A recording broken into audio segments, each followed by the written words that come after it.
Добрый вечер. Хотелось бы к вам обратиться с просьбой. Вот в нашем поселке, здесь, ну не то что поселок, вот здесь вот на краю города построилась мечеть.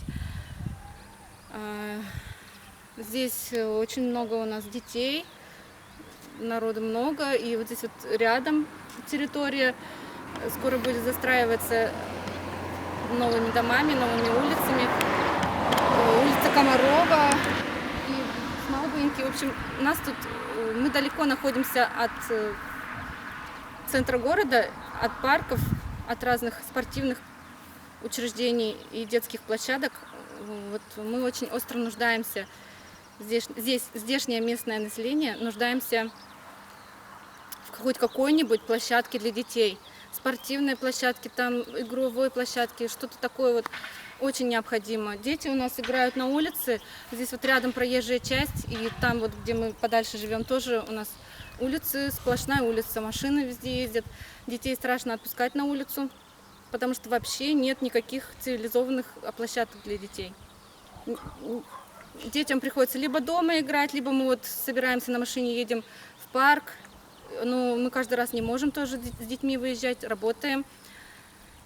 Вот, хотелось бы обратиться с такой просьбой к вам, чтобы у нас здесь вот организовали какую-нибудь площадку, спортивную площадку, детскую площадку.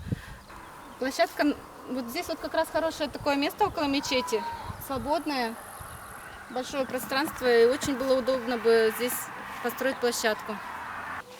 Почему я говорю, почему я обращаюсь именно вот, что площадку нужно сделать здесь, около мечети, потому что здесь как бы двойная польза будет, дети будут играть, будут проводить время в безопасном месте, а также вот рядом, находясь рядом с верующими людьми, они будут принимать какой-то религиозный пример, впитывать с детства духовное, вот это вот духовное воспитание.